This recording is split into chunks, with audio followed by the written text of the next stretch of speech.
everybody. Happy Monday night here on Miami Total Football Radio, the show. It is the three of us, the terrific trio, back at it again, together again for the first time, I think, has it been a little bit? I think it's been a little bit, at least a couple of weeks, I think, if I'm not mistaken. I have a new setup, so hopefully on the technical side, everything sounds okay and looks okay. Working out the kinks here, as is Inter Miami. Joining me, of course, my name is Franco Panizo, but joining me, of course, are my two usual co-hosts, Jose Armando, a.k.a. Island Jose, a.k.a. Cinco, and Andrea Yanes, a.k.a. Ajicita, la famosa Ajicita. Guys, how are you doing? We'll start with Andrea. How are you doing today? I'm good. I'm excited to be back. I'm excited to be back with us three and ready to talk about Inter Miami. We have a lot to talk about, right? Yes, we do. We're going to jump right into it in just one moment. Jose, how are you doing on this Monday night? And if I sound a little sick, it's because I am a little sick. Last Friday at practice, remember we were in a little bit of cold weather. Yeah, it got to me. So I'm a little slightly under the weather, sneezing a lot, a couple of coughs here and there, but nothing too Es serious. porque no Anyway, te pusiste un suéter como te I didn't dijo think tu it was going to be mamá. that cold. I didn't think it was going to be that cold. Listen to your mother, people. Jose, how are you? I'm doing good. I'm doing good. Excited about Champions Cup tomorrow. It feels like, we're just talking about this with Andrea last night. It's only the first game of the season, but, it feels like there are so many things going on around this team that it feels like 2 months of the season already. So it's been good. It's been good. It's been fun. A fun start so far. Absolutely. A very eventful first game, which we will jump right into here in just one moment. Of course, we will preview Tuesday night's match as well for Inter Miami against Sporting Kansas City in the decisive leg of their Concacaf Champions Cup series. Guys, I have a little surprise for you guys that you guys don't know about yet. It's a new wrinkle to Miami Total Football Radio, the show. I won't tell you just yet. It will debut on this episode, but I'm going to save it. Just like the listeners don't know, Jose and Andrea don't know, I plan to make it a staple. So I'm looking forward to seeing how it goes and the reaction. So, all right, we will start immediately. We'll skip all the pleasantries, the likes, the share, the subscribe, all that, by going right into it. Inter Miami's season opener at home at Chase Stadium this past Saturday night. The game was pushed back from 2:30 to 7:30 p.m. as a result of the Concacaf Champions Cup first leg being moved today in Kansas City. So Inter Miami hosted New York City FC on Saturday night. The game ends in a dramatic / frustrating 2-2 draw for Inter Miami. They salvage a point late. Delasco Segovia with the equalizer. A hell of a finish. We'll talk about him in just one moment. And then a lot of post-game scenes involving one Lionel Messi. Before we get to Messi, well, everyone gets into the comment section, gets flowing. People say hello. Cara here in the comment section already says, Hola, Miami Total Football Radio. I'm listening while Monday Night Raw is on, so he's double dipping. A little bit of wrestling, a little bit of Miami Total Football Radio. What is Monday Night Raw? Okay, here we go. Jose, por favor. Before we get to the messy stuff, while we still let people trickle in here, we'll start with just the game itself because it was eventful. Red cards, injuries, taking a lead, giving up a lead, mistakes by the likes of Jordi Alba, Messi's assists. There's so much to talk about. So, refereeing, officiating, obviously a big deal in this one. So we will start with Andrea. Is a 2-2 draw, given the makeup of everything that went on, a good result for Inter Miami? Yes, they salvaged a point after they was losing and they were down a man. All pronosticos, everything that we talk about goes away with that red card for Toto Avilés. and after they were losing, it was a good result, even though it wasn't the result that everyone expected, even us, because uh, I thought that Inter Miami was going to win very comfortably this game, and it appeared like they would because of the goal in the first 10 minutes. So I think at the end, with all the circumstances in the game, a 2-2 result is acceptable point for Inter Miami after all that happened in that game. Jose, do you agree with your missus, with your colleague, that it is an acceptable result for Inter Miami, all things considered? Yes, I do. I definitely agree with it. I completely understand the situation that the team was put on because of the early red card. I think they showed some signs, especially late in the first half. They were starting to play well, still attacking minded, even though they were down a man. So there were some positive signs, but I think it all relates to Messi and how he was able to perform. I still have a lot of questions about Mascherano and what the idea was right after the red card. Bringing Robert Taylor in, what exactly was he thinking about, and the tactical shakeup that he did early to start actually the second half. There are a lot of questions about Mascherano, but I think as usual, and this happened also with Tata Martino. It's Messi one moment that changes everything for this team. So you guys start on a positive note for once. Wow, the comment section, at least some people were apparently anticipating some negativity. Malcolm Merlin says, let's go. Here to counter negativity with more negativity. Well, sorry to disappoint you, Malcolm, but Jose and Andrea went the other way there, saying it's an acceptable result. Is it an acceptable result given the context of the game? In my opinion, I agree with you guys. Yes. But is it acceptable in the bigger picture? Probably not. Because Inter Miami is expected to win its home game. So you're not going to go perfect. You're not going to be, 17 and 0. Galaxy went perfect last year at home. I mean, Well, but you not could, perfect. but you could draw. Beginning of the game. Yeah. Right? Yeah, you can draw. Perfect means you just win them all. You can go unbeaten, but perfect is tough to do. But Inter Miami is better than this New York City FC team. This isn't one of the top teams in the Eastern Conference. Is not expected to be one of the top teams in the Eastern Conference. And to play to a 2-2 draw, yes, everything that went into the game, the refereeing, which we'll talk about. This is different from what you were saying in the press box. This is very different from what you were saying. No. Again, you wanted this team to attack. You want to defend. You wanted this team to be defensive-minded, and now you want this team to win. What do you? That's what you said. No. They need to attack. They are a better team. And when they started doing it, you were like, "No, they're down a man. What's going on here?" What? No, Jose. Normally, when you're down a man, you tend to defend, right? Because you just have a numbers disadvantage. So I don't know. I never said that they should sit back and defend. Yes, you did. No, that's not true. Anyway, but on the bigger picture, when they look at the schedule, they're going to be like, man, that was a missed opportunity. We should have won that game. We should have gotten 3 points. Now, the biggest moment I don't know if it's the biggest moment, but one of the biggest moments over the course of the 90 minutes is the game-changing red card to one Tomas Avilés, who, by the way, had scored the opener in the 6th minute off of a well-worked sequence that finished with a Messi assist to Tomas Avilés in front of goal. Jordi Alba gets a secondary assist. Count them at the end of the year because you can trust MLS with their secondary assist. We don't count. Yeah, on this show we don't count secondary assists, but they do count for MLS stats, for better or for worse. Anyway, Tomas Avilés is sent off with a straight red for denial of a clear goal-scoring opportunity. Now, before we dive into the controversy and our takes, and I don't know what your guys' thoughts are, actually. We haven't really, since we've watched the replay, gotten really a chance to talk about it.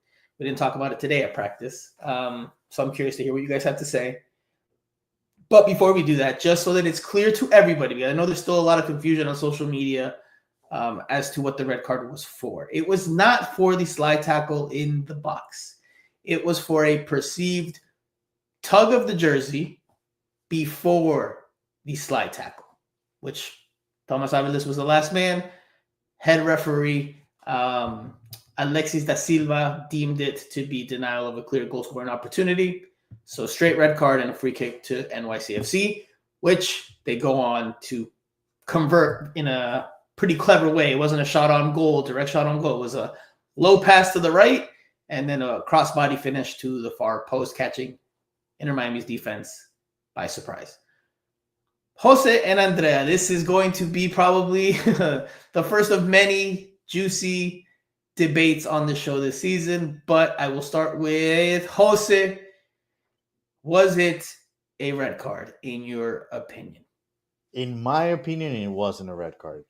It wasn't a red card. If I was the referee, I wouldn't have given a red card for that. I think it was soft there, but I'll say this: with me saying that I wouldn't give a red card, it doesn't mean that the referee's decision wasn't a good one, because I think this is one of those that comes down to interpretation. The referee felt like it was enough. Then there was contact, and he's not wrong by showing a red card. But I just wouldn't. I just wouldn't do it. I just didn't see enough.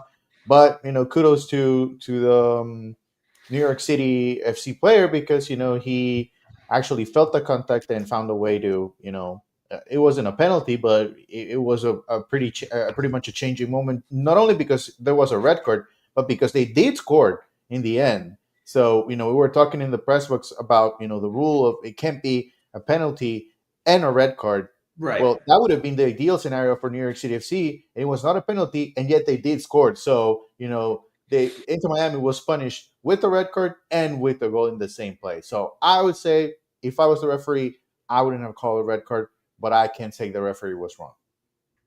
Andreita, do you agree with Jose, or No, do you think it was a you're red right. card? Clear. It is what it is. It's the rule. Oportunidad de anotar el último hombre, roja. No importa si, it doesn't matter if people believe there was enough contact or not. The rule is the rule, and the rule is there. The thing is here is Tomas Avilés continues to be irresponsible with his defending, and he hasn't learned. This has happened a lot of times, and he hasn't learned that he cannot do this in this league, and especially with VAR, you cannot do this in football anymore without paying for it. And he's still naive, and he's still doing it. And for me, it was clear as day. The rule is the rule, and the referee saw enough with why did he put the shirt, that it is in the rules. Also, people can say like Jose, oh, I wouldn't give it, but it's in the rule. And if you abide by the rules, then that was a red card well given.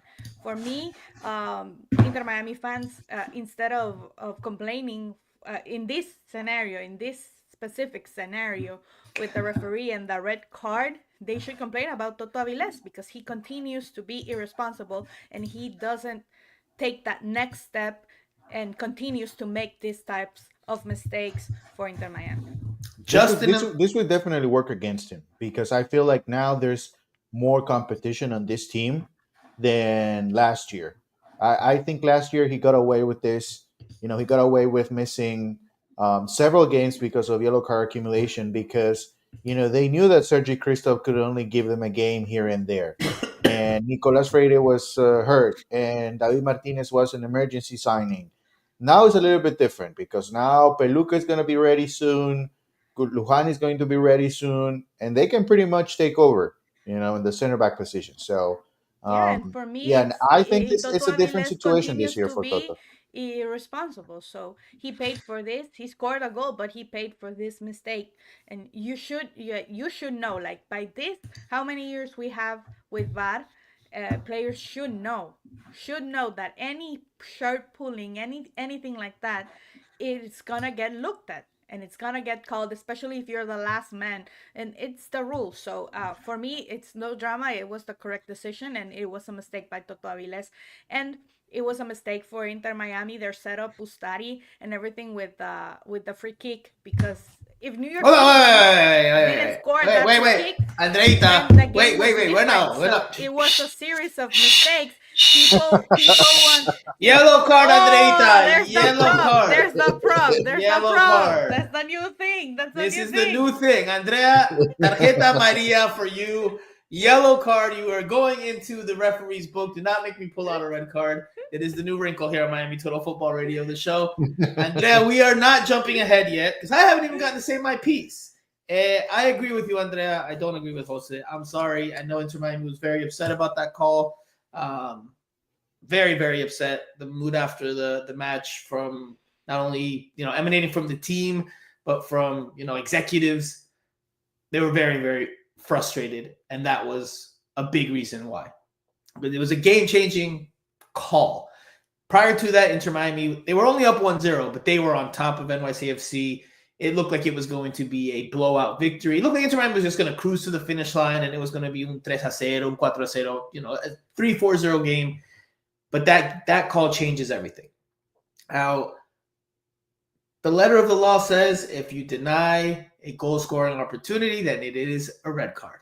And based on what we saw, was it soft? I agree with you, Jose, that it was soft. But anytime in front of the ref, when an attacking player is getting away from you, you pull on that shirt, you tug on that jersey, you are leaving yourself exposed for this type of decision. So while I get Inter Miami's frustration, I get their anger, this was not the call to be angry about. This one is on Thomas Avilés. Now, it's not entirely his fault in terms of the defensive breakdown. Noah Allen also didn't do a great job. One of the few moments he did not do a great job of playing the ball.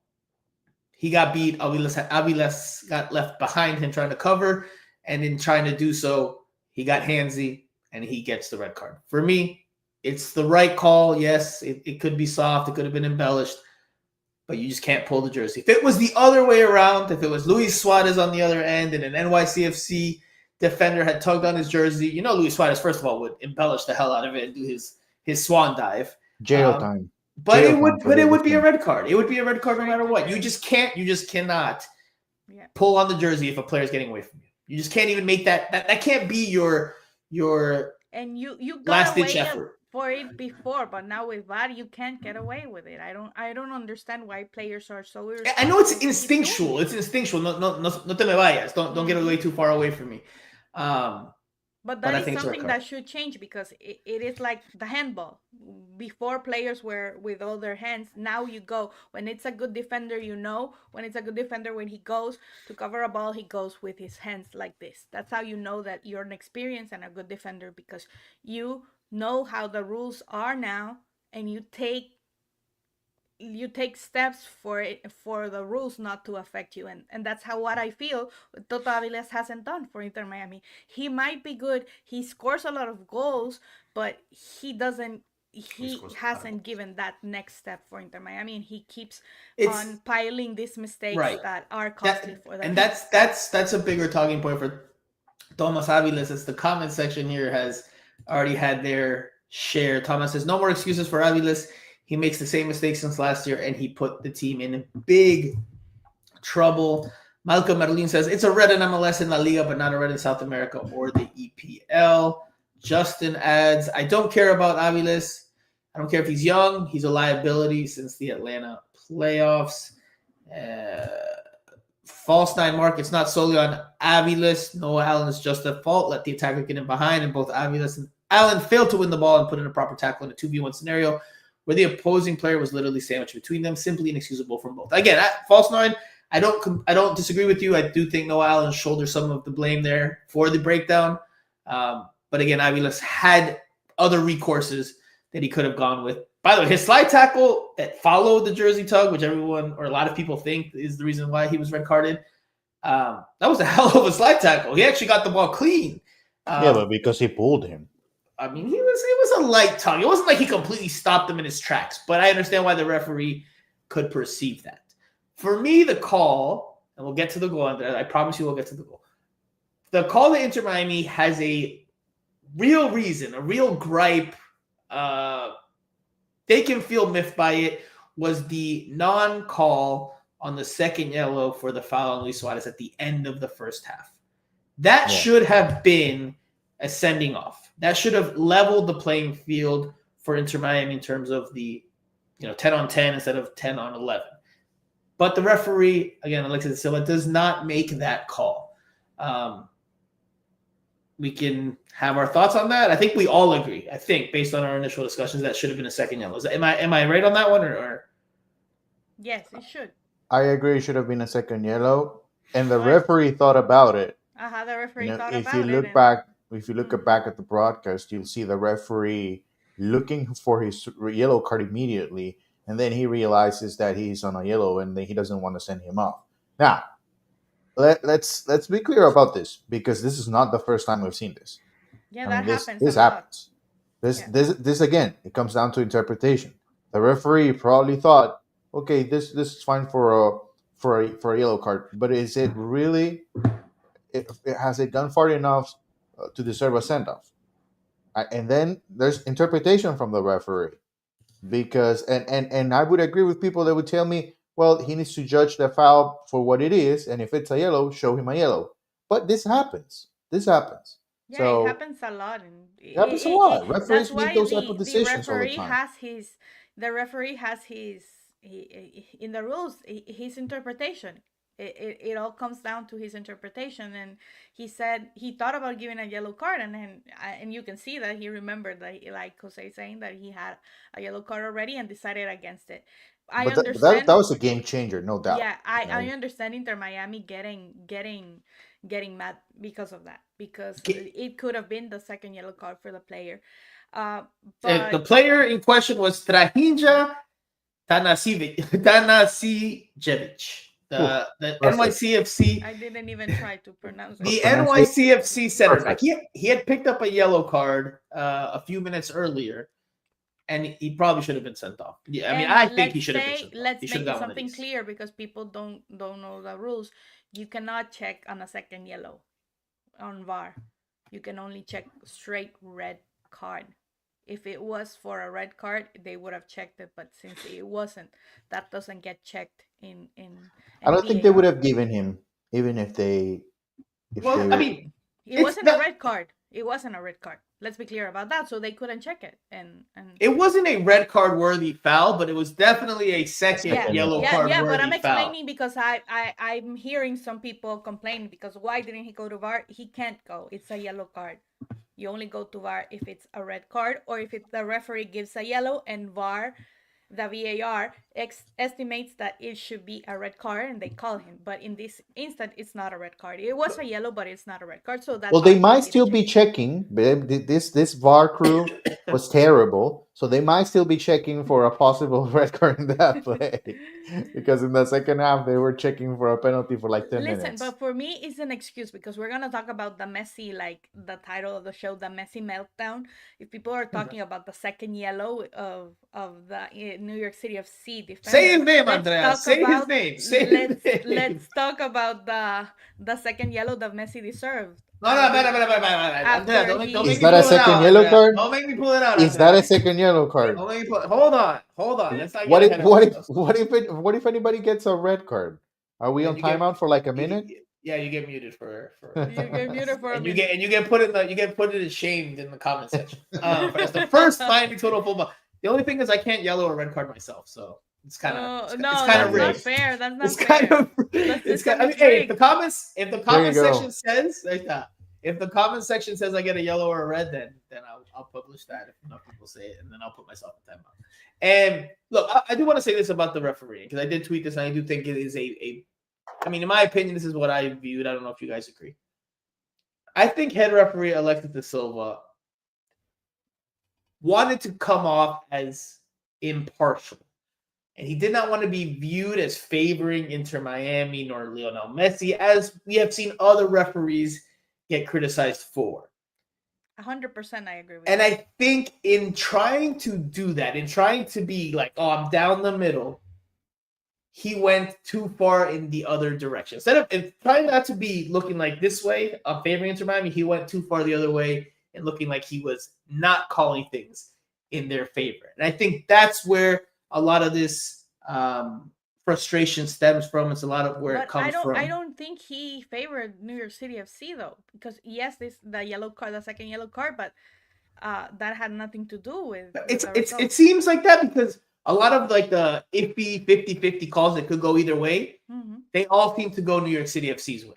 And that's where I think Inter Miami And that's what fans I was telling you in the mix zone after the game, that Messi, the referee Marco Antonio Ortiz, asking for Messi's shirt was gonna have consequences, because not because Messi is at fault here, but referees won't want to be seen like that, because they will lose their jobs, they will lose their respect, they will lose their opportunities to be a FIFA referee, a Concacaf referee, and they won't be called up if they do seem like they're favoring Messi, because that's a theme, and that will be a theme, unfortunately, because of what happened with Marco Antonio Ortiz. So it's a tough position, and you could see that this affects Inter Miami, because last year many teams were feeling like Inter Miami was getting calls, or Inter Miami was not getting cards against Messi, against Busquets, and all of that. You remember the whole controversy with Busquets, that wasn't red carded with that, when he kicked someone no, Andrea, that last was year. never a So red card. Nunca fue a red card. that's Never. a whole controversy, and now Inter Miami is going, unfortunately, is going to pay because of what the referee did, because referees will now want to come and not seem like they are Messi fans, and that's unfortunate for Inter Miami, because it all comes because of what the referee in Kansas City did. I don't know if I agree with that.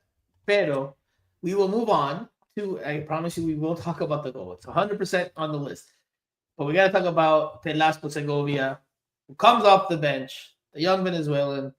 He is the author of the equalizer in second half stoppage time. A hell of a chipped effort.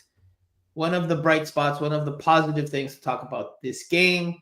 Inter Miami in general, their approach, even after going down to 10 men, their desire, their attitude to continue to push for a goal. Like Jose mentioned earlier, they didn't go back into a shell and defend like we usually see with when the team goes down to 10 men, because of the man disadvantage. They kept looking for the goal. They kept pushing forward. They kept trying to make it happen. Federico Redondo had a great opportunity earlier in the second half to score a game-tying goal, but he pulls it wide. But Jose, let's talk about Velasco Segovia. What do you think of his goal, and what it means for the short-term future for him? No, it was an amazing play. I think there should be some credit for Ian Frey, who gets everything started on that Absolutely. play. But I think Telasco's run is outstanding. Just as good as his finish. The timing of it was amazing. If you go back and watch the play, Telasco is running through the middle, and then he realizes that this is not a good spot for him, and he makes the switch to move on to the right side. And it seems like Messi understood, which he's obviously a genius, and especially in that position, he knows exactly where the ball needs to be. And I think, Messi will really recognize that in Telasco, because, it's not easy to make that decision to be at the right place at the right time and make that adjustment on the run when you know Messi has the ball and you don't want to mess it up.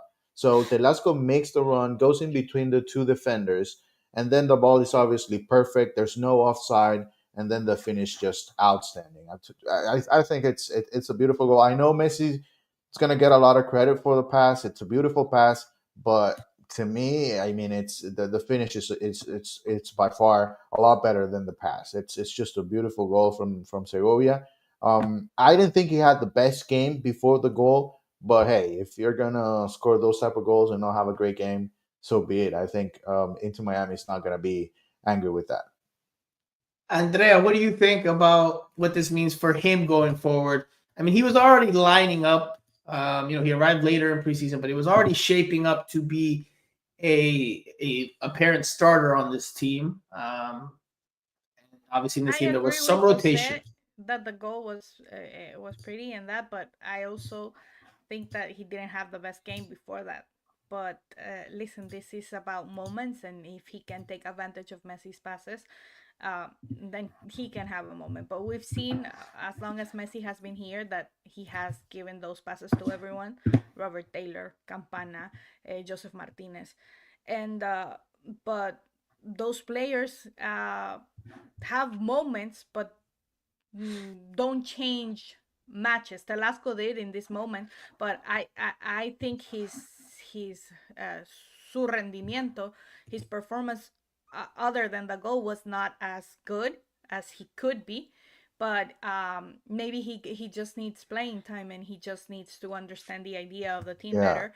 They were a man down, but we will have to see, because yeah, the goal was beautiful, but I don't think he had the best performance Well, I, before the goal. yeah, I think the biggest talking point here is, the fact that he came on and basically replaced Luis Suarez. Mhm. So how often are we going to see that?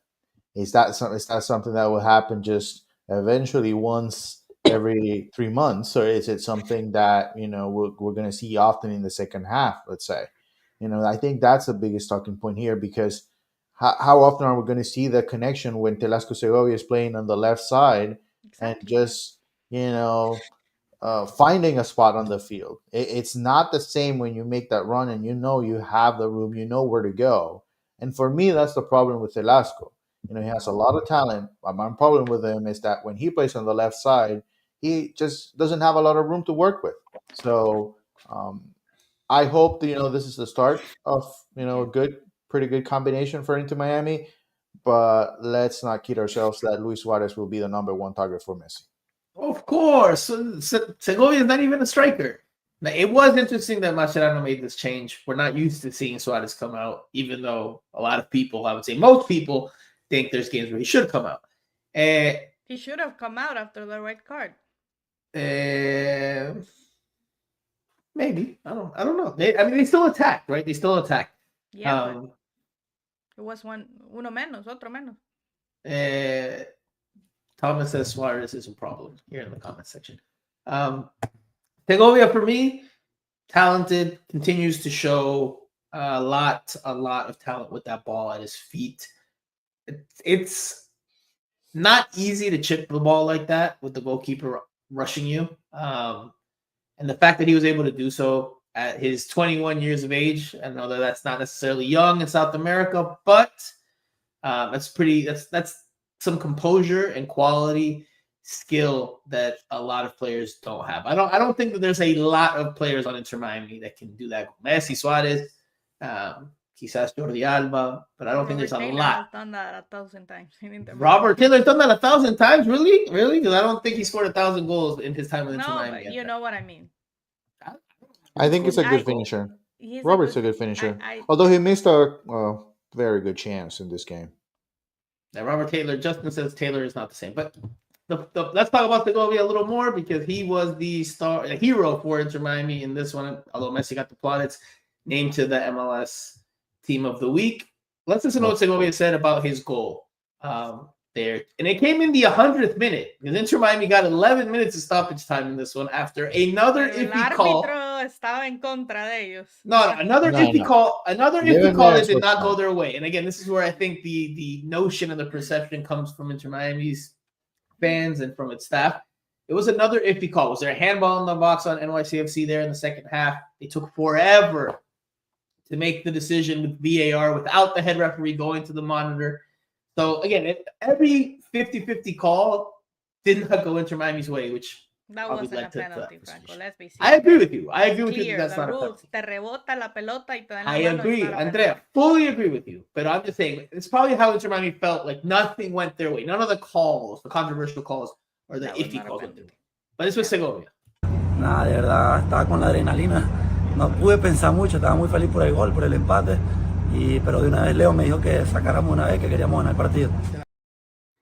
So very quick, short and sweet from Telasco Segovia, who's probably amongst the happiest that we saw from Inter Miami. I mean, again, executives that I came across were none too pleased with the result, which is why, again, I think bigger picture, it's not necessarily a good result. It's a good result with the context, but it's the first game. Nobody cares about this game.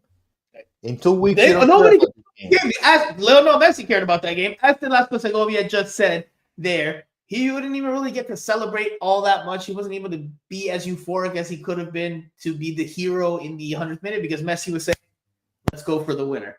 And this is where we transition to the headline, the title of the show, the Messi Meltdown. And this is going to get good because I can already picture what Messi fans are going to say. And I'm curious to hear your guys' thoughts because we've talked a little bit about it, but I want to hear you guys expand. Messi has a complete meltdown after the final whistle. He goes after the head referee, has some choice words for him, very demonstrative in his exchange, his verbal exchange. Estaba muy enojado, muy molesto, muy amargado. Clearly upset with the decisions and how the game played out. He gets issued a yellow card for his troubles, goes back and continues the job at Alexis de Silva, who tells him to go away. And then Messi, on the way to the locker room, decides to have some words with NYCFC assistant coach, Mehdi Bellucci. And in doing so, he proceeds at one point to put his hand on Mehdi Bellucci's neck, the back of the neck.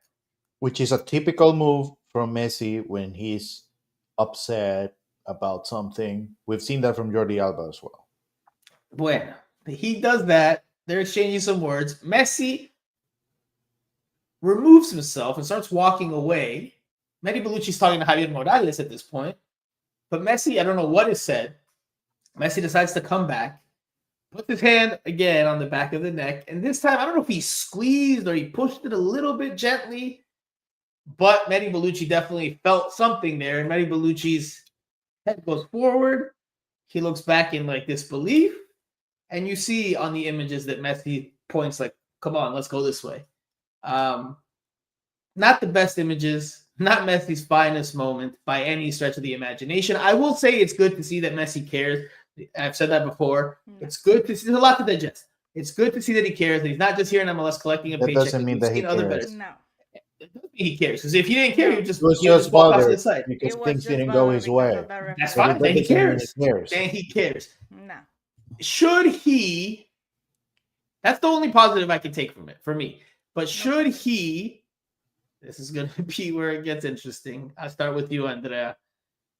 Should he be retroactively punished for his actions after the final whistle by Major League Soccer, or should he not be? If he should be, what should be the punishment? Yes, he definitely should be. He should be. He should have been red carded by the referee. I told you this after the game because most people don't see it, but I was on the field, so I saw it. That Messi first gets the yellow card. He was leaving, he gets the yellow card, and when he sees the yellow card, he went back to the referee. That alone, and yelled at his face more profanities. That alone is a second yellow card. He should have been red carded there. The referee didn't want to red card him there. And after that, he went walking and went and did that. And listen, Inter Miami already has a black spot with this because you remember Luis Suarez doing Brad Guzan last year. They didn't do anything to him. They didn't even punish him after the fact. Even though Atlanta eliminated them, they didn't even punish him. He just shoved him. Yeah, but he should have been suspended. MLS suspends For a shove? players No, every week not for a shove. that. Yes. They do. So MLS has this committee that reviews everything that happens in every game. This disciplinary committee that reviews everything that happens after, during, and after every game. And MLS has strict rules. And Messi just violated them all. He screamed at the referee profanities, not just normal people fighting. He was insulting the referees. And he touched someone.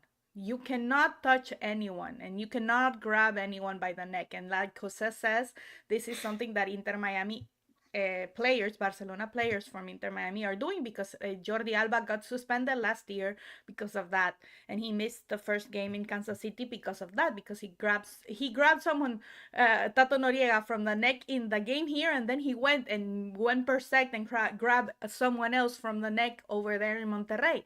So I understand they get frustrated because of they perceived that the referee was against them, and I could see that Messi was telling him that it was a penalty, that he didn't call the penalty, so Messi wanted that penalty, that handball, as a penalty. That was what he was fighting him at the beginning, the referee, before he took the yellow card out. And I understand that he's frustrated, but you just simply can't do that. And MLS doesn't permit other players to do that, so they shouldn't permit Lionel Messi, even though he is the best player in the league. He shouldn't be rewarded. But what should the punishment be? because Then what should the punishment be? If the Andrea was part punishment of that they usually no, give a player, Andrea, you're is part of the disciplinary a committee. fine and a game of suspension. 1 game A big suspension fine and a fine. game of suspension. Okay. Jose, where do you stand on should Messi be punished for his actions after the final whistle? Where do you stand on that topic? I think he should get a fine. I don't think the league will. No, I'm not asking you what you think the league will. I'm asking deserves, what not you what the think. league- What yeah. Give you me think. 1 second. Just give me 1 second. No, that's not the Sácale, setting of the yellow card. Maria. I think he should get a fine. Why should he not get at least the 1 game suspension?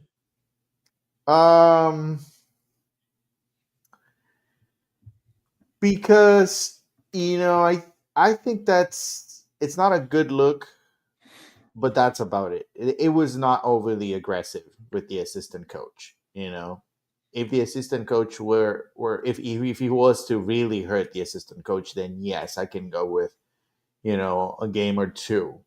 But I didn't think it was that aggressive. Was it uncalled for? Yes. So that's why I think he deserves a fine, but a The real one. profanities against the referee. And Players that's get suspended because of then that. that's on in the MLS. referee. And that's on the referee. If the referee needed to make the decision. No, So but MLS I'm not going to suspends go ahead players and because say of profanity I was not week. on the field. So I didn't hear what he said to the referee. He went back to him. He got a yellow card. I don't know exactly what he said, but we have seen that several times from a lot of players. I mean, we see that every game. With So Inter Miami, yes, we see that. But yes, every other Luis player in Suarez does MLS it. gets suspended because I'm of guessing that. Luis Suarez does that probably 2 or 3 times a game. Yeah, and the And we're league not going to cannot call permit No, but he this doesn't. to go I on. mean, after this, the point. Andrea asked me about the referee. I think the one thing that will prompt a suspension for a game will be the incident with the assistant Yeah, from but here the to whole here. incident. Not because the you have to look at it. conversation, not You the have to look at conversation it with the every- referee. his- For me, his I mean, whole you guys asked me for my opinion, behavior. so Mhm. that's my opinion. If I were to think about suspending him for a game, I would look into what happened with the assistant With coach Mehdi and not Bellucci. necessarily with the referee. I will say his exchange with the referee obviously pushed the limit. That's why he got the yellow card. Put himself at risk of a potential red card by going back. Now, it would take a lot of balls for a referee to issue Messi a red card for dissent, which it did not happen here. I think there should be a 1 game ban and a fine. I'm with you, Andrea, that there should be. You can't just go around putting your hand on people's necks. And if someone does that to Messi, Yassin is coming and judo chopping whoever does that, right? So you can't do that. You can't, it doesn't matter if you're Messi, it doesn't matter if you're Robert Taylor, it doesn't matter if you're Drake Callender, it doesn't matter if you're you just can't do that. You can't. There are rules. I wanted to say there are rules. When you touch, if you're in the middle of the game and you touch your opponent's face, you slap him, you touch him, you get a red card. And it's you grab him from if he had done that in the game, it would have been a card.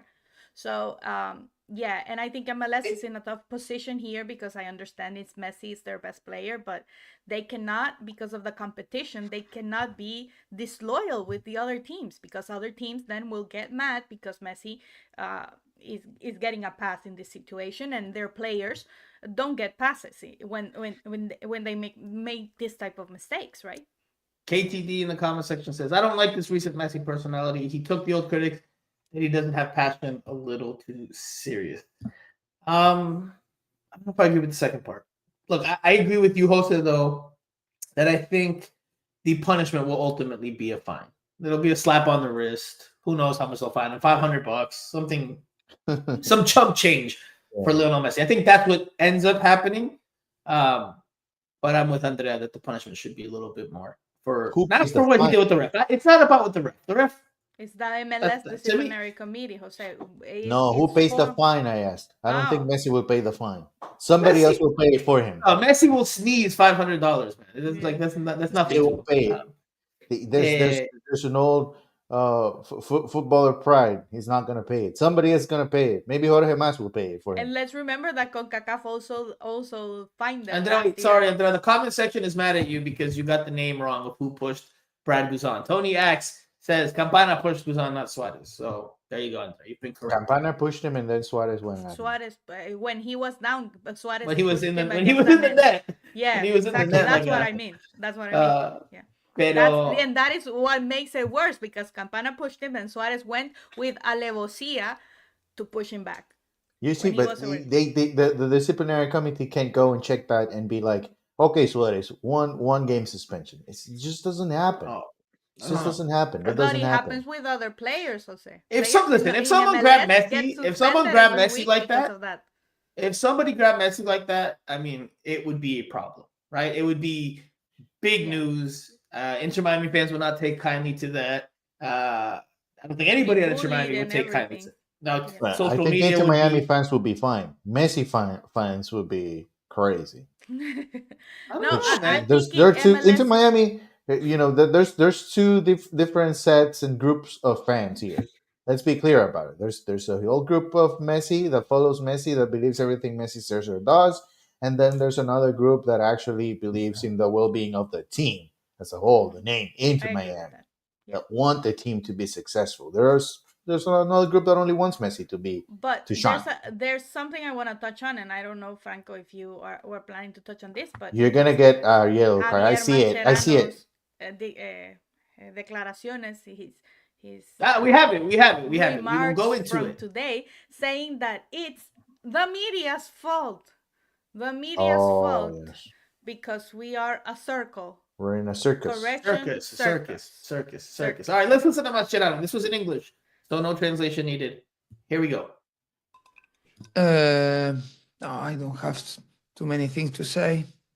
It's difficult when you are in the pitch, and sometimes you think that the things are not in the right way because sometimes you can see some mistake from the referee, and but at the end in football, to understand the players and the emotions of the player, you have to be inside on the pitch and try to. It's difficult sometimes control the emotions. I think the press sometimes want to wheel up a circle, or a circus about it, and that happen in every game that you can discuss with the referee, with some opposite players. It's like this. It's important. Or we say in Argentina, always we say, the things that happen in the pitch stay in the pitch, and we forget. We are looking forward for the next game. Okay. Clearly, you guys have some. You guys have some thoughts on that. Jose, I start with you. Why is it our fault that Messi reacts that way? How? I mean, he doesn't want us to report on something that actually happens? What if it happened the other way around and somebody went to Javi Morales? Should we report about it? Oh yeah, then yes, we should because it's Inter Miami. No, at least we independent reporters, we that's our job. That's our job. That's part of the story. Plus, he gets a yellow card, so we can't report on yellow cards anymore. We have to actually ask Mascherano if we're part of a circus if we report a yellow card. Come on, now. I mean, it's not our fault. This is something that into Miami. The situation that they were in throughout the game, it all comes down to what they do on the field. Everything that happened is related initially to the red card to Toto Avilés. Why is that our fault? How are we related to that decision for Toto Avilés or the referee to send him off?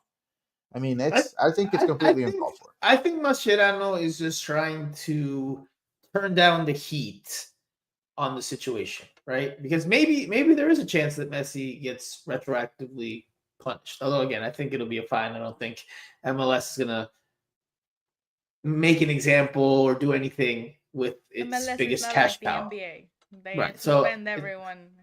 Parejo. that's not. I mean, I would have a hard time seeing MLS do that with knowing the amount of money that Messi brings in. But I think Marcelo's just trying to bring the heat down on the situation, trying to paint his star player and his buddy in a more positive light.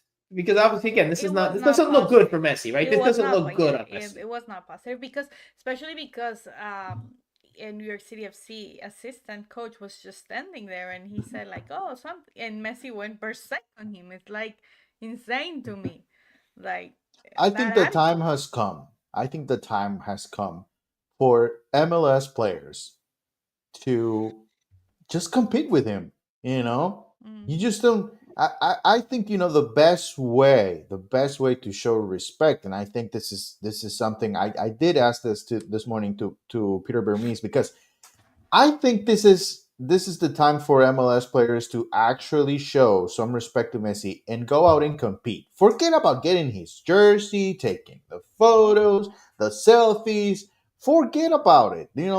I mean, you already have seen him play for a while here. You have faced him a couple of times.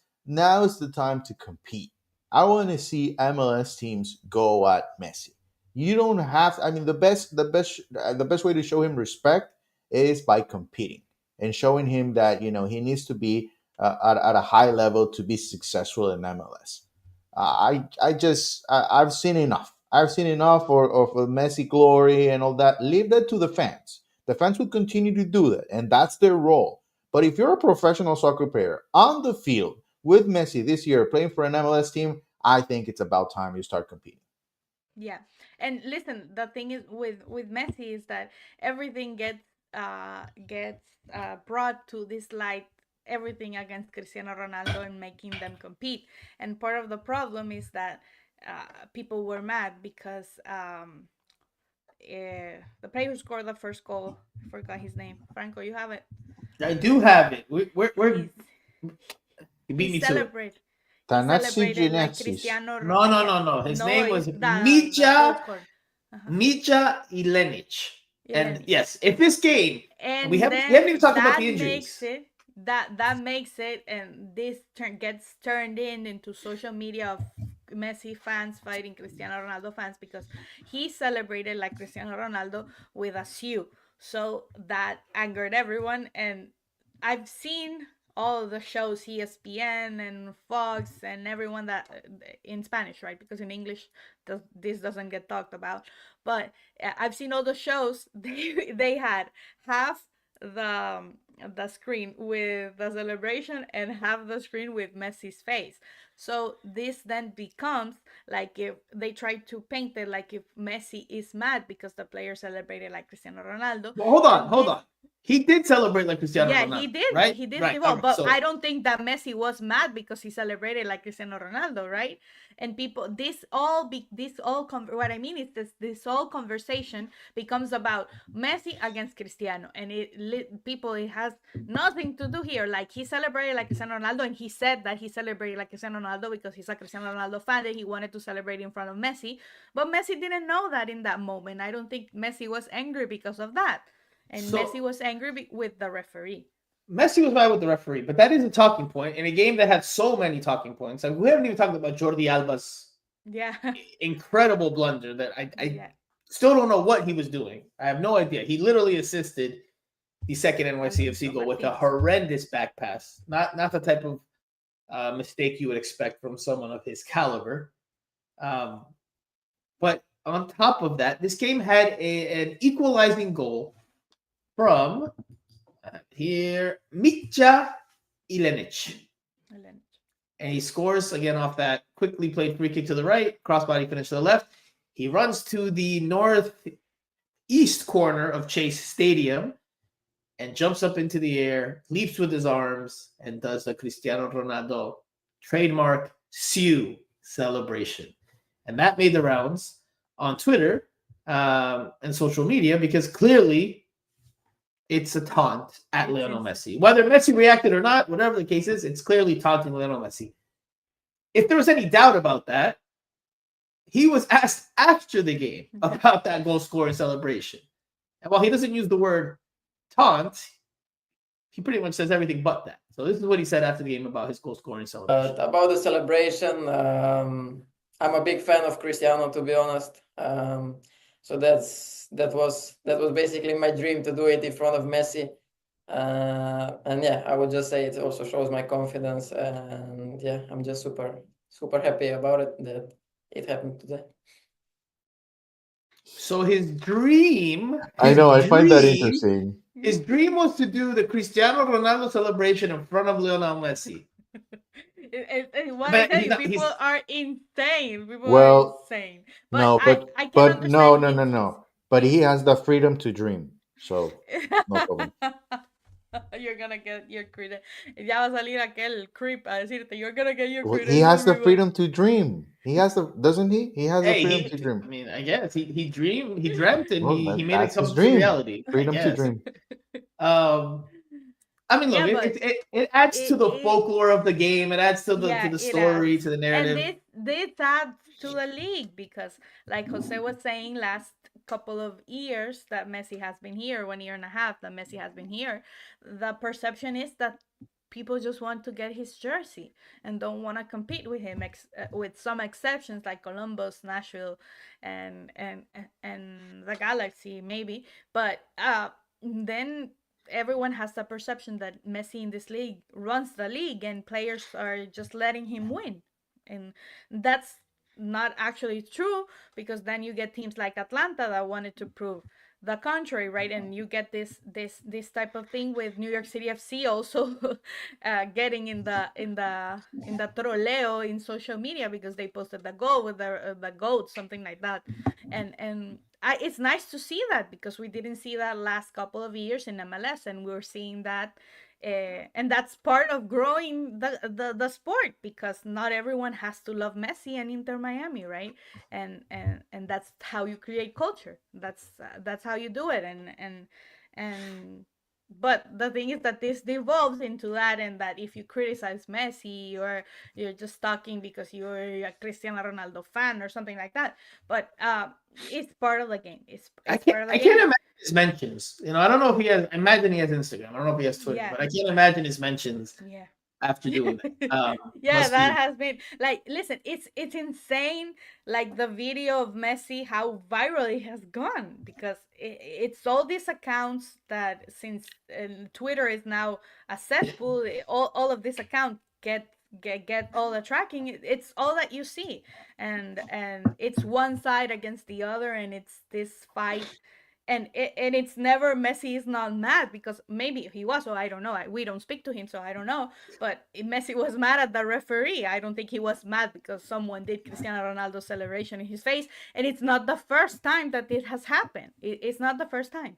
and I don't think it will be the last because Yeah, we saw it last year in the preseason. I Yeah. forget, was it Al Ahly that they played? I forget which Yeah. middle, or Al Hilal. I don't remember which Al Middle Hilal. Eastern team they played last year. And then the player goes and does a Ronaldo celebration in the Mhm. corner. He did it very euphoric. He was like he did And it it's better. He because did it of better that, than this because player. yeah. But And it's part of the culture because you have Messi against Cristiano Ronaldo, right? But yeah, I don't think that was a factor. Coming back to Messi and Mascherano, I don't think we are at fault here because, as Jose was saying, we have to report it. Messi behaved badly, and we have to say it. It is what it is. I mean, what are we supposed to say that Messi covered himself in glory here? That Messi behaved comported himself in a proper manner?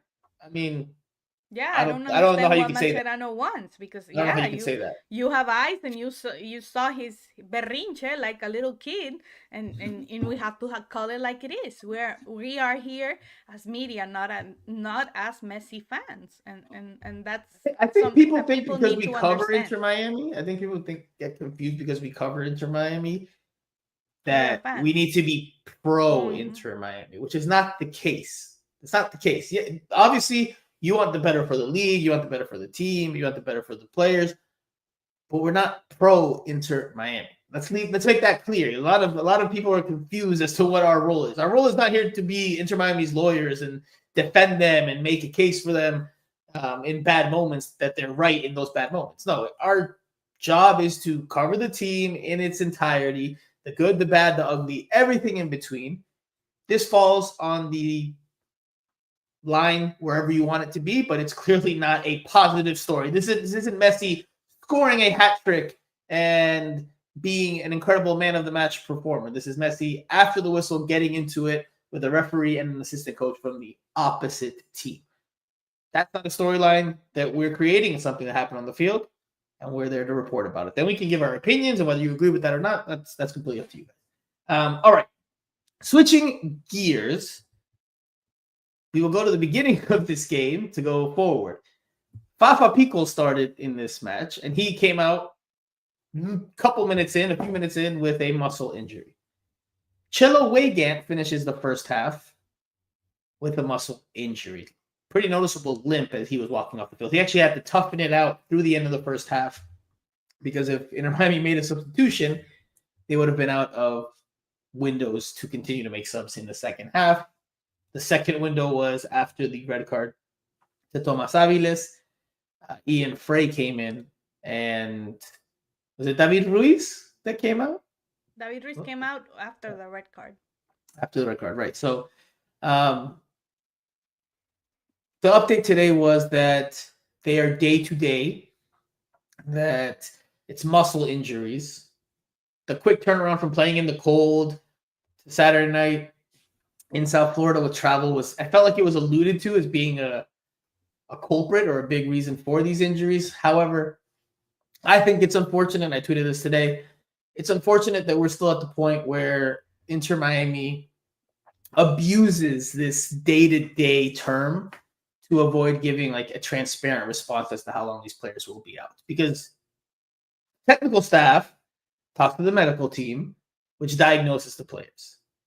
So there is an actual report. There is an actual timeline for recovery and a diagnosis for the injury. But we just get vague terms like muscle injuries, recovery time day to day. I mean, as far as Derek Calder's been day to day for how long?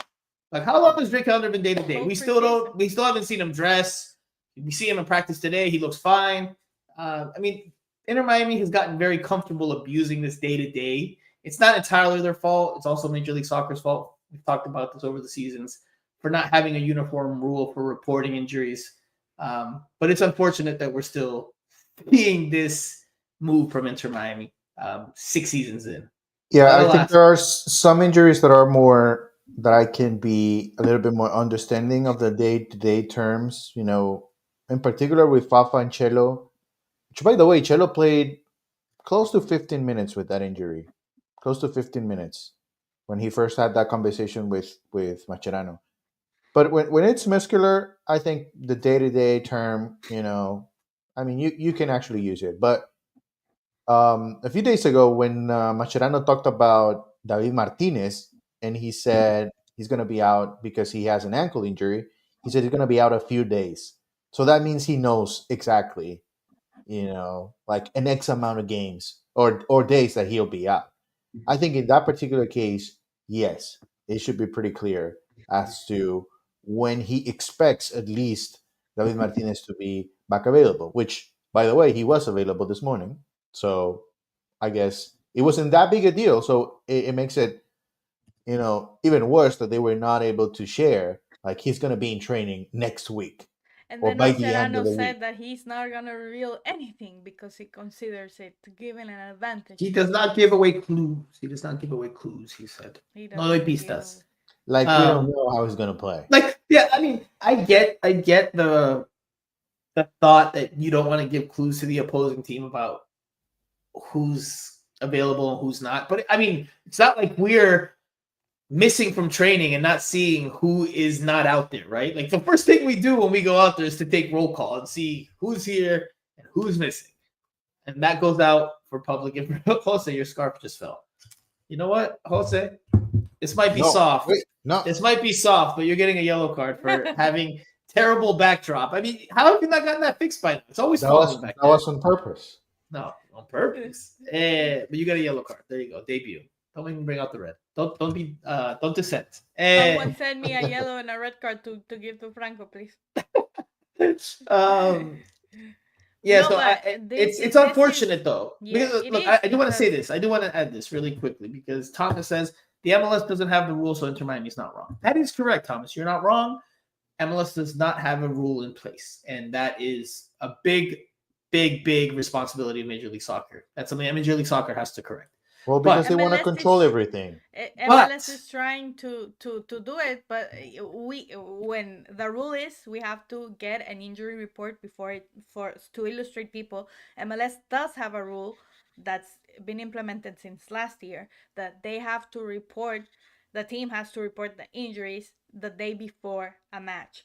But what Inter Miami does, they don't give it to reporters like they do in the NFL. They wait until after we go to training, we are there and don't know anything about the players that are missing or their exact injury. They just publish it after when it's already the deadline to publish it in the MLS media website. So By the way, we still don't know the It is- roster designation for this team. exactly. So Yeah, we still- it is. that was due The last rules Friday. are there. The rule, at least this, I want to say this rule before one day before the game is there, but Inter Miami goes and gives that information at the end, like al último minuto, like the Telasco Segovia goal. That's Inter Miami giving their injury report as vague as possible.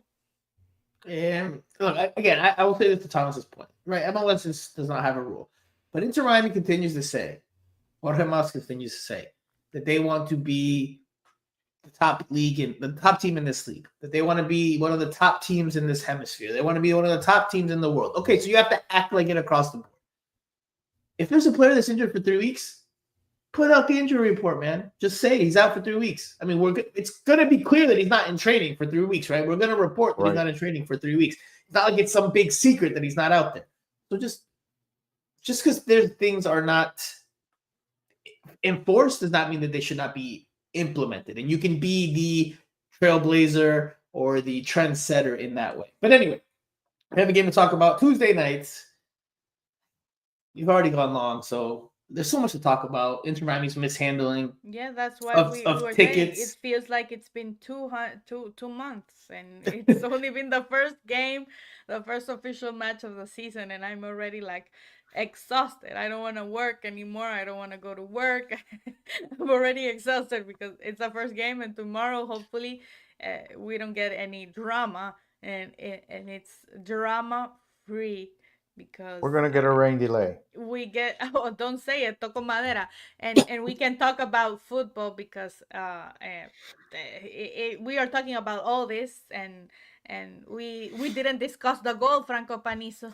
Yes, we did. We just talked about it. No, el tiro libre. I will give you a dorado. That red Andrea, do not make me red card you for your terrible attempt at carding me. That was awful. Actually, you know what, Andrea? That's it. Sorry, Andrea. Red card for you. That was horrible. I wasn't even gonna whip this one out today, but now I'm gonna mute you now for a minute.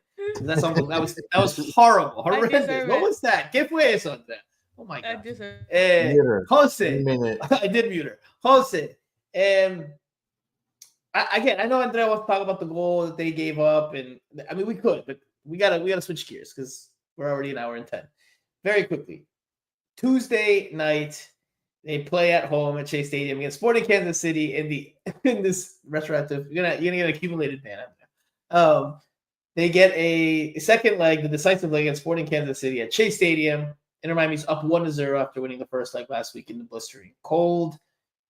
Inter Miami away from the field, the marketing team, the sales team has botched the nice gesture that they were trying to do in giving away free tickets to season ticket holders, because after the fact, they then said it was for a raffle, not actually giving tickets. I know a lot of fans are pissed about that, which they have every right to be. We could spend 10 minutes talking about that, and then I will unmute you. Don't worry. free at last. But we'll talk about the game itself, right? Inter Miami's got some injuries.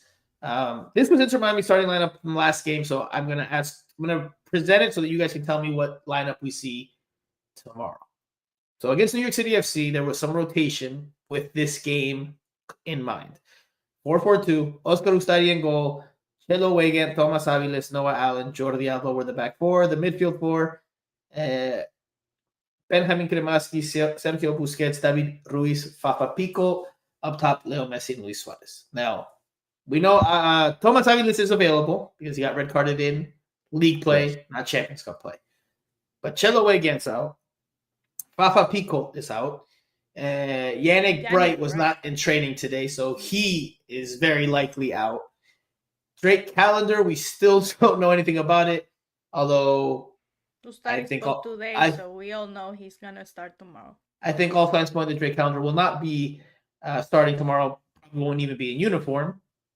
And David Martinez was back. Let me say something like that, Franco, if I could interrupt. Mascherano said, because he clarified today after the Zoom was done.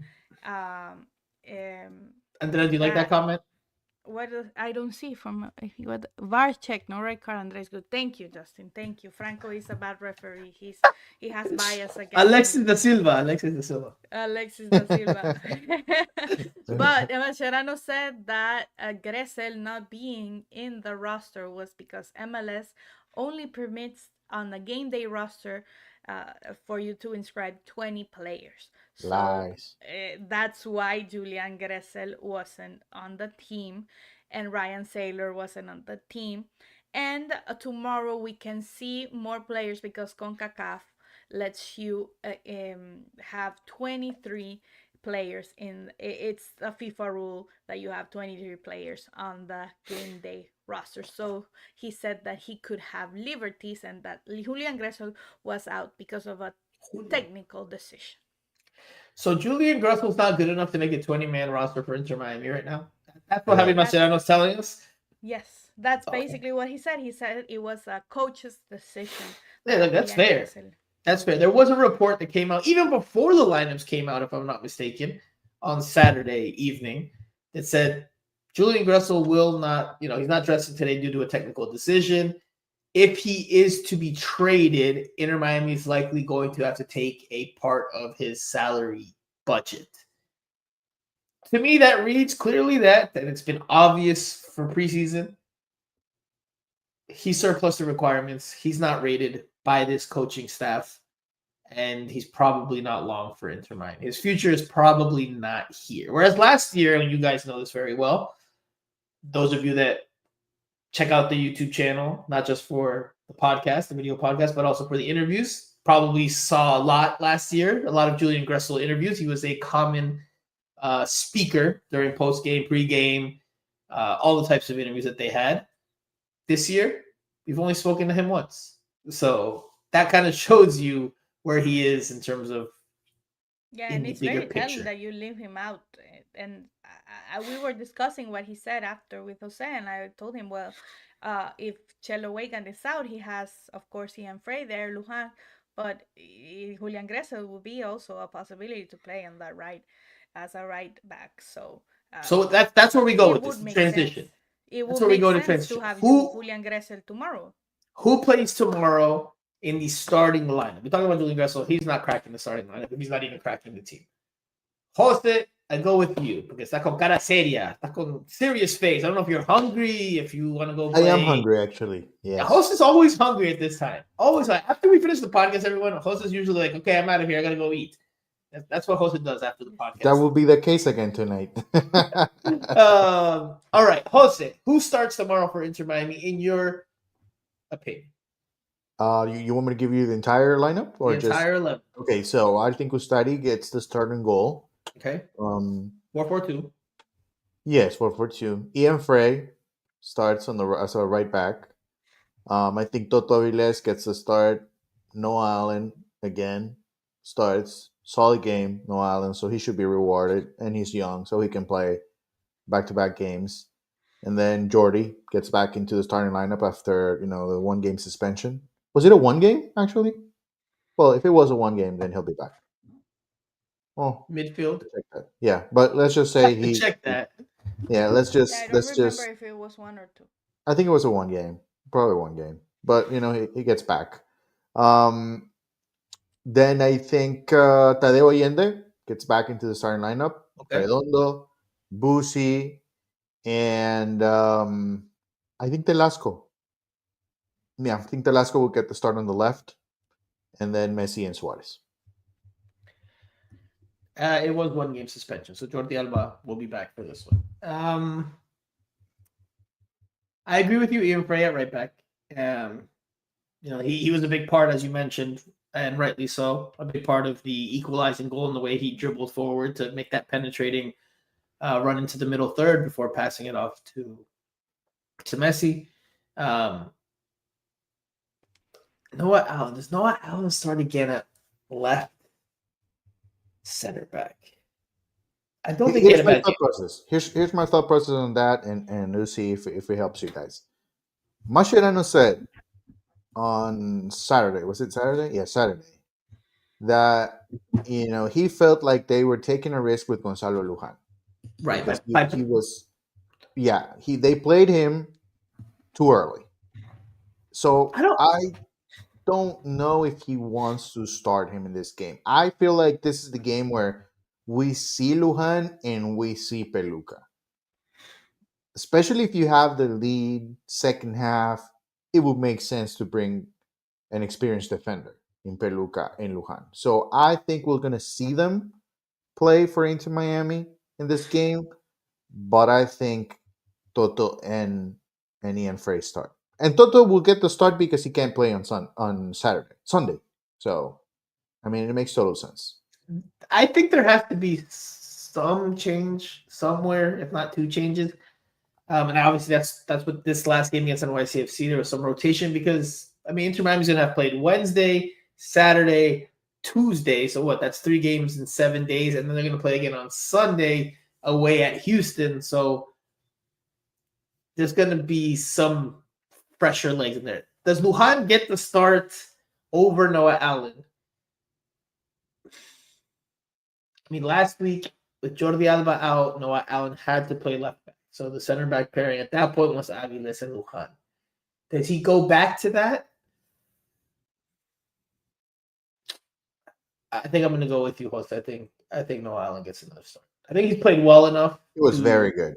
Against New York City, he was very He did have that. He did have a part in the first goal, in the red part, sorry. He did have a part in the red part. He absolutely had a part. Yeah, he had. That was, it's like 5%. That's Allen Toto. and 95% Toto Avilés. That's Toto. I'm gonna get red card. No. No. I will never. And a red card.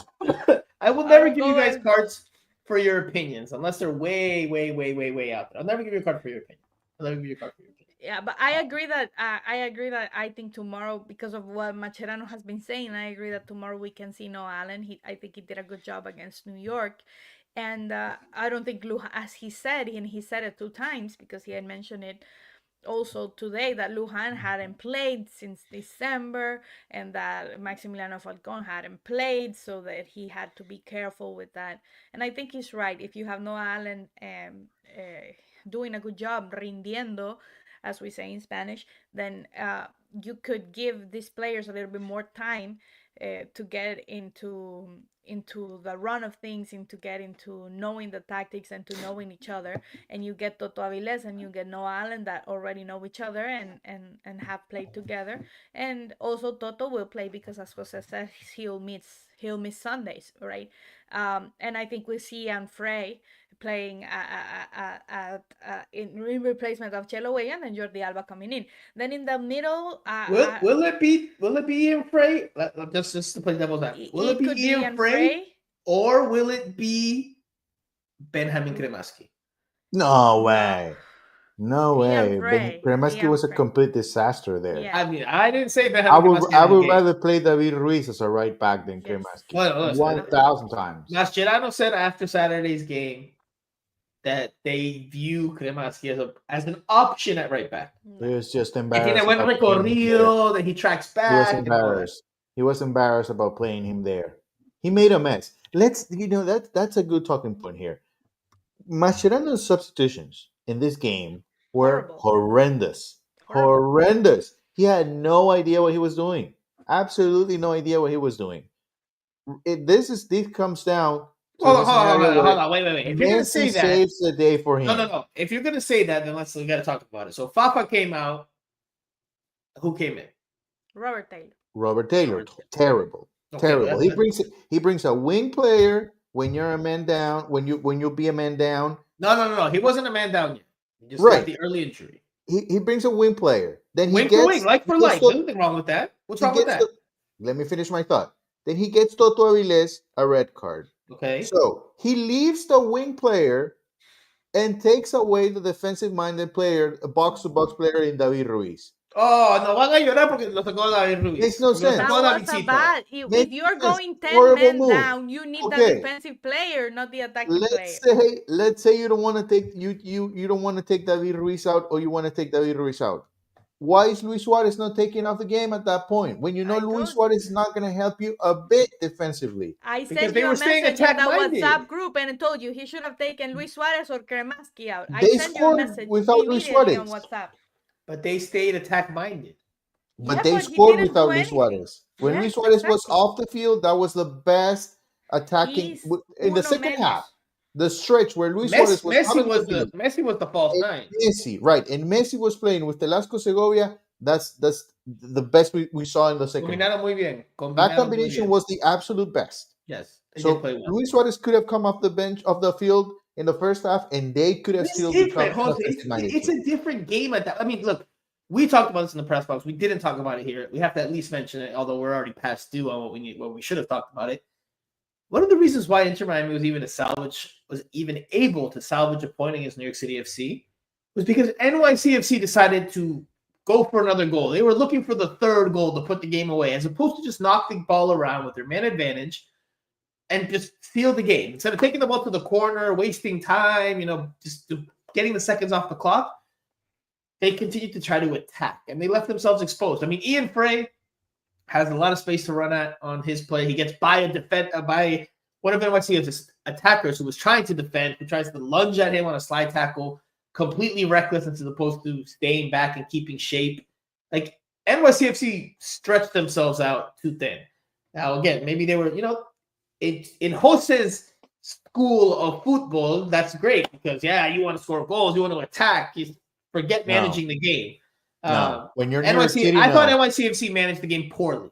Yes. And they were a minute and a half away from seeing that out. But instead of dropping back a little bit and staying organized, and when they had the ball, knocking it around, they decide to go full throttle, attack, look for shots. Like, they opened the door. They opened the door for Inter Miami. The new number 9 that they have, he brought them in instead of bringing another defender or another midfielder. So I don't know if I could say Mascherano had bad subs. I don't know if I could say that. I think, and I told you in the moment, when he took out David Ruiz, and it's not because David is Hondureño like me, it's because when you go a man down, Franco, you need to keep your defensive players on the field, not If you want to take them defend, out. if you want to defend, they didn't No, want to it's defend. not if you want to defend or not. You need to keep a structure because you have at least 70 minutes more to play. No, I And don't you agree already with made that. a I don't change agree with that. because you had an You can injury in the take first away a minute. box-to-box player and Why? leave a winger. Luis Suarez. Yeah. Why? Because they're gonna kill you through the middle. That's Did the main they kill advantage. them? Yes, Did they kill them? No. Robert Taylor was terrible in this game. Robert Taylor was bad. Yes, Robert Taylor was bad. Robert And Taylor could have Kremaski been was horrendous. Robert Taylor could have been in the third row selling beer or anything else, and nobody would have noticed. He No was way, Jose. completely out of place. No way, Jose. Completely No out of way. place. The Robert Taylor. goal, NYCFC takes the lead because of Jordi Alba's nightmare back pass. Otherwise, Franco, but they had possession just in their field. They didn't do anything with that possession. Nick Smith, first time commenter, I think, if I'm not mistaken, Reese was turning the ball every time he touched it. He was there for like 6 minutes. Right now. Yeah, okay, we move on. In this game. Well, I didn't finish. I didn't say who I think in the middle will be in the middle, but yeah, I agree. I don't think we won't see Messi and Suarez miss this game. That's the bottom line. Anything The Cuatro else Fantásticos are all can starting. The Fantastic Yes. Four are all starting. Yes. All right. Do any of us here believe Kansas City has any chance at No. turning this series around? Because they have to win. They can't even get a draw. A draw doesn't serve Kansas City. No, draw takes them to extra time. No, a draw means they're out. Well, yeah, I'm talking about the global. Yeah, sorry. Yeah. A 2-2 draw in this game, 1-1 draw. Inter Miami Students, they got an away goal in Kansas City. It's supposed to be rainy. Hopefully not. But does Kansas City, yes or no? Don't give me a long-winded answer. Yes or no, does Kansas City have any chance to turn this around in Inter Miami? Jose. Yes. I think they have a 20% chance. Andrea. Low percentage, but they have a chance. Yes or no, Andrea? Does Kansas City have any chance? Minimum 5% chance. Kansas City has no chance. No chance. Zero chance. We And said Kansas the City same comes thing back. of New York City FC, and look what happened. No. Toto Avilés will get another red card in the 5th minute, and then he's going to be crumbling in the press box. I don't see that happening. Watch. I don't see that happening. Zero chance that Kansas City comes back. Even the comments today in the press conference that we were at from Sporting Kansas City, to me, they just sounded defeatist.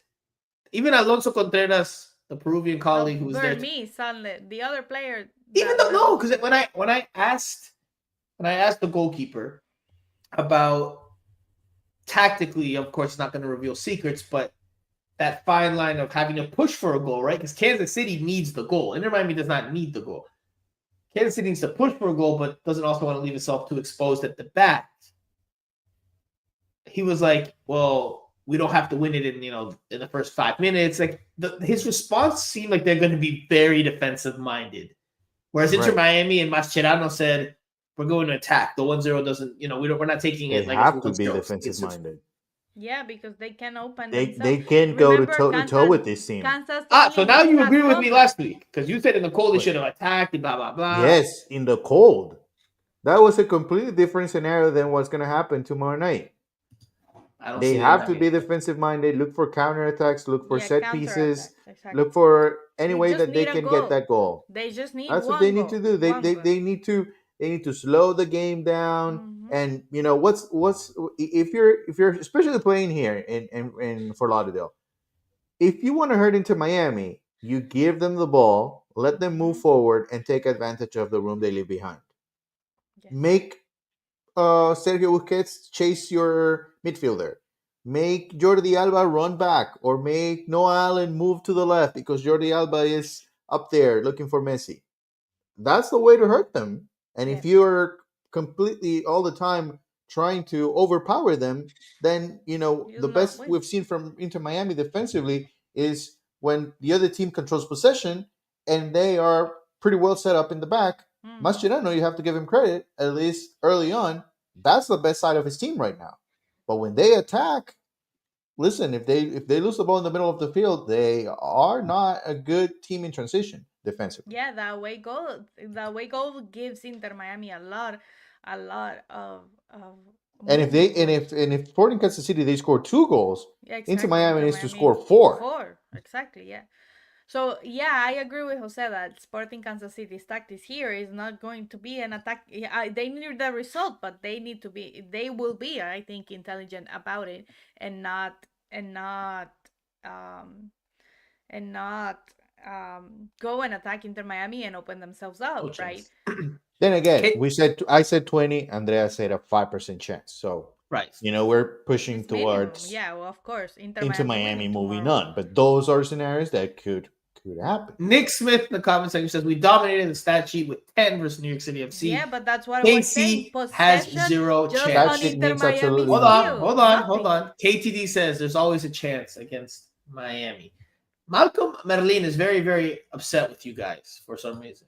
He says these couple are from Honduras. They won't criticize Ruiz like they do to other players like Redondo. They are biased. Shame on you, Hondurans. Shame on you, Catrachos, for being biased. He's a first-time listener or what? No, it's first-time listener. He's been in here. But it appears he hasn't listened Well, because we I have criticized David Ruiz. I don't remember. I don't remember the last time I've heard you guys criticize David Ruiz. I don't remember. In the Monterrey series, we Monterrey, criticized yeah. David Ruiz in the Monterrey series. Mm-hmm. Oh, a year ago. And we agreed, okay. and we A year we ago. did agree with Tata that he needed to take him off the field for a while so that he can actually learn and reflect on the big mistake. But all right, so we all think That was the last time. Just to be clear, we'll never do it again. All right, so we all think Inter Miami gets through. Like I'll just say this to round out the thought and the show. Just listening to Peter Vermees and the amount of respect that he seems to have for Messi and Inter Miami, yeah, it just doesn't sound like someone who's like really believes that they can win. It doesn't sound like he can believe that they can win. It sounds like he's just kind of like, yeah, well, that they have the ability to unlock a game at any point, and it just sounded very, very defeatist. And it's not a very good team. It's not a very good team. I agree 100%. Sporting Kansas City is not a good team. It doesn't work on his favor to build any type of hype around the possibility of them moving on and leaving Messi behind, because he knows it might not happen, and it would only make even a bigger deal of them being eliminated. So I think he goes in tomorrow just he doesn't want to get embarrassed. That's it. I mean, it's what again. I looked at our Peruvian colleague that sat next to me. But like when we walked out of the press conference, he was like, "No chance that they win tomorrow," and I agreed with him. I just the way he gave glowing reviews about Messi, and again, Messi gets some glowing reviews from everybody. But the way he said it in a game where it's still up for grabs. I mean, he sounds like me out here, thinking they have no chance. That's the best way I could put it. Like if he was sitting here on this panel and it was like, Peter, how much chance do you give Sporting Kansas City tomorrow? He'd probably be like, I give him 0% chance. That's what Another thing is Inter Miami need to be careful with the referee because Marco Antonio Ortiz got suspended for 6 months, and like I said, the referee will come in this match trying not to look to favor Inter Miami. So they need to be on their best behavior. If Toto Avilés starts, he needs to be on his best behavior, and all of the players need to be the best behavior, because if there is a chance them getting carded, I think they will. And that's something that Mascherano needs to transmit to them, and especially to Messi, to keep his cool, because there's already a big controversy with what happened, and they don't need to suffer and pay consequences like they did against New York City FC because of their behavior.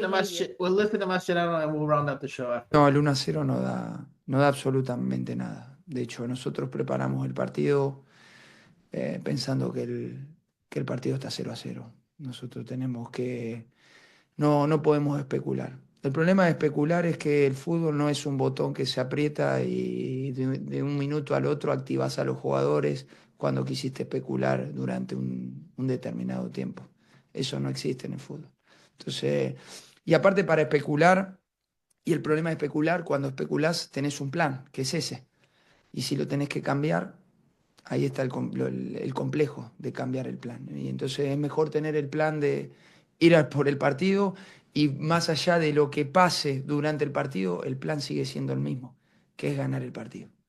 Entonces nosotros tratamos de de ir por ese camino y de hacerlo de la mejor manera, con nuestras herramientas, obviamente no siendo tontos no somos y no, tampoco nos vamos a estar regalando, porque sabemos que hemos hecho una diferencia, pero la estrategia es ganar el partido. So in Miami, we'll look to attack. Tonto no somos. We are not dumb, so we're not going to be completely reckless, essentially. But we're going to look to attack. So if you don't have tickets, might be worth checking out. Last minute. Again, I'm curious to see the turnout after the marketing and sales department gaff. We'll see how it goes. But The rain's not going to help. definitely not. And it's a Tuesday night, so all those things play a factor. But it could be, if you haven't already, or you've only done it once or twice, it could be a night to watch Lionel Messi in person for relatively cheap as compared to other games. Maybe. I don't know what the resale market's like right now, but possibly. All right, we will leave it there. What do you guys think of the surprise, the new wrinkle? We need to find a way to show you a yellow card. I am the host of Miami Total Football Radio. You cannot yellow card or red card the referee. You cannot. People in the comments should red card you or I'm Correct. keeping a tally for the season, and you guys have one apiece. Although Andrea got a red card, so I need to update this. Yeah, I got a red card the first game. I'm Toto Avilés. I talk about Toto Avilés, but I'm the same. I have a feeling Andrea's going to end up with a much wider margin in cards and bookings than Jose. It's just a sneaking suspicion. All right. We will leave it there. Thank you to everyone in the comment section for tuning in. Thank you for all the viewers that are live that maybe don't comment. Thank you to all the listeners who don't watch the pod but hear it after the fact. I hope, again, technologically everything worked out. I think my mic had not been working properly on the last couple of pods because I heard it back and it didn't sound great.